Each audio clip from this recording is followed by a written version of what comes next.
Hello students, welcome to class 7th history.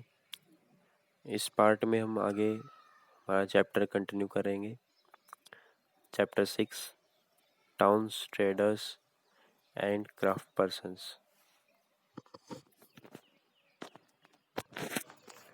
देखिए, अभी तक हमने पढ़ा कि कैसे मंदिर जो थे वो एक नए कस्बों का रूप लेना स्टार्ट कर दिया था उन्होंने, और मंदिर के आसपास भिन्न भिन्न तरह के लोग रहते थे, जैसे कि ब्लैक स्मिथ है, या फिर ट्रेडर्स हैं, या फिर प्रीस्ट हैं। तो सब तरह के लोगों ने मंदिरों के आसपास रहना शुरू कर दिया था। उसके अलावा जो तीर्थ यात्री आते थे वो मंदिरों में दान करते थे, और जो राजा होता वो भी अपनी तरफ से दान करता मंदिर में। अभी हम आगे पढ़ेंगे व्यापारियों के बारे में, मर्चेंट्स के बारे में, क्योंकि हमने पढ़ा है कि मर्चेंट्स भी जो थे वो उनका एक महत्वपूर्ण योगदान रहा टेम्पल्स के अंदर। सो ट्रेडर्स, बिग एंड स्मॉल, बड़े व्यापारी और छोटे व्यापारियों के बारे में हम आगे पढ़ने वाले हैं। There were many kinds of traders, तो बहुत तरह के ट्रेडर्स थे। हमने एक एग्जांपल पढ़ा था तंजावुर का, तमिलनाडु में, जो चोला डायनेस्टी की एक राजधानी थी। तो उसमें क्या था कि जो ट्रेडर्स थे वो ट्रिब्यूट देते थे राजा को, कुछ ना कुछ उपहार देते थे, और बदले में राजा जो है उनकी प्रोटेक्शन करता था या उनकी रक्षा करता था जहाँ अगर वो अपने राज्य से गुजरते थे। तो अभी हम इसी के बारे में पढ़ेंगे आगे। तो दिस इंक्लूड बंजाराज, ठीक है। अभी हम इनके बारे में और पढ़ेंगे, बंजाराज के बारे में चैप्टर 7 में डिटेल में। So several traders, specially horse traders, formed association with headmen who negotiated on their behalf with warriors who bought horses। तो कई ट्रेडर्स ऐसे थे, विशेष तौर से जो हॉर्स ट्रेडर्स थे, जो घोड़ों का व्यापार करते थे, जो व्यापारी, उन्होंने अपनी एसोसिएशन बना रखी थी। एसोसिएशन मीन्स अपने संगठन बनाए हुए थे। किसके साथ? जो हेडमैन होता, हेडमैन जो सेनापति होता, ठीक है, हु नेगोशिएट, जो उनका नेतृत्व करता, किसके बिहाफ पे? On their behalf with warriors, जो योद्धा होते, ठीक है, उनके लिए नेतृत्व करता, या फिर जो घोड़े लेके आते उनके पास। मतलब हेडमैन जो थे वो व्यापारियों से घोड़े लेते और अपने सैनिकों का नेतृत्व करते। Since trader has to pass through many kingdoms and forest, they usually travelled in caravans and form guilds to protect their interest.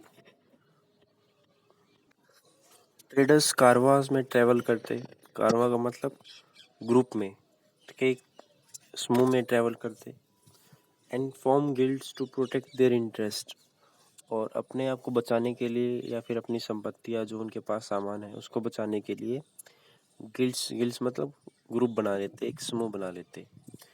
तो इसीलिए जो आक्रमणकारियों से, जो इन्वेडर्स थे, उनसे बचने के लिए पहले जो व्यापारी लोग थे वो कारवांस में ट्रेवल करते थे। तो ये कारवांस का मतलब होता है एक ग्रुप में ट्रेवल करना, एक समूह में ट्रेवल करना।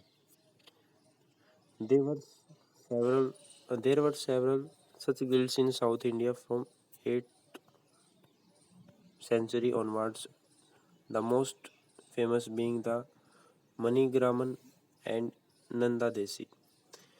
So जो इम्पोर्टेंट, जो फेमस रहे हैं, जो फेमस गिल्ड, जो ग्रुप रहा है, जो समूह रहा है व्यापारियों का साउथ इंडिया के अंदर, वो है मनीग्रामम and Nana Desai. So मनीग्रामम and नाना देसाई दो ऐसे गिल्ड रहे हैं, फेमस गिल्ड रहे हैं, जो साउथ इंडिया में थे। These guilds traded extensively both within the peninsula and with Southeast Asia and China। और इन दो व्यापारिक समूहों ने बहुत ज़्यादा व्यापार किया, ठीक है। जो पेनिसुला है, पेनिसुला मतलब जो वी शेप है, वहाँ पर पे साउथ इंडिया में और साउथ ईस्ट एशिया में, ठीक है, दक्षिण पूर्वी एशिया में और चाइना के अंदर इन्होंने व्यापार किया। There are also communities like Chetars and Marwadi Oswal who went on become the principal trading groups of the country. इसके अलावा कुछ और कम्युनिटीज़ थी जैसे कि चेतार्स है या फिर मारवाड़ी ओसवाल है जो अपना व्यापार चलाते थे देश में। प्रिंसिपल ट्रेडिंग ग्रुप्स थे वो, ठीक है। प्रिंसिपल मतलब मुख्य, जो मेन हो। Gujarati traders including the communities of Hindu Baniyas and Muslim Bohars traded extensively with the ports of Red Sea, Persian Gulf, East Africa, Southeast Asia and China। तो Gujarati traders थे जिसके अंदर एक समुदाय भी आता है हिंदू जो बनिए हैं, ठीक है, या फिर जो मुस्लिम बोहराज हैं। तो ये इंडियन गुजराती कम्युनिटीज़ की जो थे हिस्सा थी ये। तो इन्होंने भी बहुत ज़्यादा व्यापार किया, जैसे कि रेड सी या पर्शियन गुल्फ, ईस्ट अफ्रीका से पार होते हुए, या south east Asia and China. तो लोग पहले लैंड मासेस में भी ट्रैवल करते थे और जो थे वो एक कॉन्टिनेंट से दूसरी कॉन्टिनेंट तक जाना भी लोगों ने शुरू कर दिया था। They sold textiles and spices in these ports and in exchange brought gold and ivory from Africa and spices, tin, Chinese blue pottery and silver from Southeast Asia and China। तो ये टेक्सटाइल्स बेचते थे। Textiles का मतलब कपड़ा, ठीक, कपड़े से संबंधित जो भी मटेरियल है वो टेक्सटाइल होता है। मसाले बेचते थे और इनको एक्सचेंज में सोना मिलता है, कुछ और ऐसी चीज़ मिलती जो इनके लिए यूज़फुल रहे। तो इस चीज़ को क्या बोलते हैं, जब एक चीज़ के बदले दूसरी चीज़ जब खरीदी जाती है, बेची जाती है, तो इसको बोलते हैं बार्टर सिस्टम या वस्तु विनिमय, ठीक है। तो बार्टर सिस्टम था पहले, जब चीज़ों को एक्सचेंज किया जाता है, करेंसी नहीं थी, पैसा नहीं था, तो बदले में चीज़ों को एक्सचेंज किया जाता था। तो that is called barter system.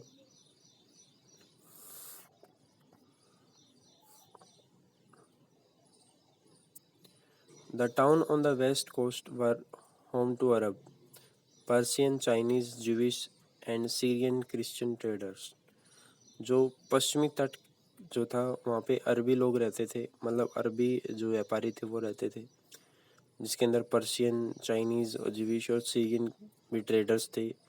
तो मतलब इनकी संख्या ज़्यादा थी। भारतीय उपमहाद्वीप में देखिए अब तक 8th सेंचुरी के अंदर 8वीं शताब्दी के बाद व्यापार जो थी उसने अपनी गति पकड़ ली थी, ठीक है। और व्यापार जो था वो दूसरे देशों के साथ होना भी स्टार्ट हो गया था। बहुत सारे समाज में हमारे लोगों ने समुदाय बनाए, कम्युनिटीज़ बनाई, जैसे कि हिंदू बनिया या फिर जो मुस्लिम जो कम्युनिटीज़ हैं, मुस्लिम जो हमने पढ़ा था, मुस्लिम बोहराज जो कम्युनिटी है, तो इन्होंने व्यापार करना बहुत ज़्यादा स्टार्ट कर दिया था। Indian spices and clothes sold in Red Sea ports were purchased by Italian traders and eventually reached European markets, fetching very high profits। जो भारतीय मसाले थे या जो कपड़ा था, टेक्सटाइल था, वो रेड सी पोर्ट्स, जो रेड सी पोर्ट के जो बंदरगाह हैं, ठीक है, ये रेड सी का नाम है ये, ठीक है, लाल सागर।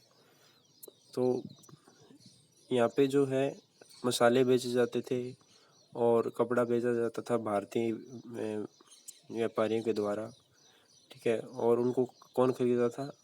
इटालियन ट्रेडर्स, जो इटली के जो ट्रेडर्स थे या फिर जो यूरोपियन मार्केट्स हैं वहाँ पे पहुँचता था, और इससे भारतीय व्यापारियों को बहुत ज़्यादा मुनाफा होता था, ठीक है। क्योंकि उस टाइम पे इंडिया जो था उसके पास डाइवर्सिटी थी, ठीक है, स्पाइसेस की, कपड़ों की, हर चीज़ में जो था वो इंडिया प्रोस्पेरस था, समृद्ध था। इसलिए लोगों को वहाँ पे उस टाइम पे बहुत ज़्यादा फ़ायदा भी हुआ था व्यापारियों को। तो हाई प्रॉफिट्स पे वो बेचते। Spices grown in tropical climates, जो ट्रॉपिकल जलवायु में जो मसाले बेचे जाते, जैसे कि पेपर है, सिनामन है, नटमेग है, ठीक है, ये सारे मसालों के नाम हैं। Became important part of European cooking, तो यूरोपियन कुकिंग के लिए इम्पोर्टेंट हिस्सा बन गई। And cotton cloth was very attractive, और जो कॉटन क्लॉथ था वो बहुत ज़्यादा आकर्षित था। तो ये भी एक कारण है कि आप पढ़ेंगे अगले चैप्टर में, जो मुस्लिम है, मुस्लिन एक टाइप है कॉटन की। तो मुस्लिन जो है वो बहुत ही फेमस कॉटन की एक टाइप है। फाइन कॉटन कहते हैं उसे, जो सिर्फ इंडिया में ही बनाया जाता था पहले। ठीक है, पूरे वर्ल्ड में फेमस था मुस्लिन जो टाइप है। तो क्लॉथ जो था वो बहुत ज़्यादा अट्रैक्टिव था, स्पेशली कॉटन क्लॉथ बहुत ज़्यादा आकर्षित था। This eventually drew European traders to India. तो इसी कारण से यूरोपियन ट्रेडर्स भारत आए थे, यूरोपीय व्यापारी इंडिया में आए थे। इसके बाद इंडिया में आने के बाद उनका एक्सप्लोइटेशन भी किया। So we will shortly read about how this change the face of trading in towns. तो इससे आकर्षित होकर के भी कैसी स्थिति बदल गई। ठीक है, ट्रेडिंग की, व्यापार किया, कस्बों की कैसी स्थिति बदली। क्योंकि पहले सिर्फ भारतीय जो व्यापारी थे, जैसे बनिए हैं, हिंदू बनिए या फिर बोहराज है, मुस्लिम बोहराज, या फिर कोई और समुदाय है भारतीय, तो भारत के लोगों को फ़ायदा होता था। लेकिन जब वो चीज़ें पहुंची दूसरे देशों में, ट्रेडिंग पहुंची, तो एक हिस्सा बन गए उनकी लाइफ का, डेली लाइफ का पार्ट बन गए। और इससे आकर्षित होकर के यूरोपियन कंट्रीज़ जो थी वो भारत में आई थी। जैसे कि सबसे पहले यूरोपियन जो कंट्री थी वो जो आई थी east India company. East India company से पहले जो है उसके बाद जो है डच ईस्ट इंडिया कंपनी आई थी। ठीक है, तो इसी तरीके से बहुत सारी यूरोपियन कंपनीज आई जो व्यापार में, जो भारत में व्यापार करने आई, और यहीं पे आकर के मुनाफा उन्होंने कमाया। अब आगे देखते हैं काबुल का क्या इम्पोर्टेंस रहा, काबुल के बारे में पढ़ते हैं।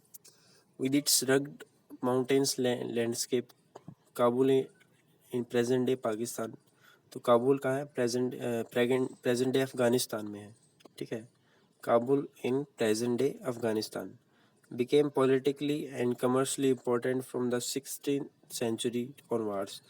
तो राजनीतिक रूप से और व्यापारिक रूप से जो काबुल है वो बहुत इम्पोर्टेंट सेंटर बना 16th सेंचुरी के बाद। Kabul and Kandahar were linked to celebrate silk route.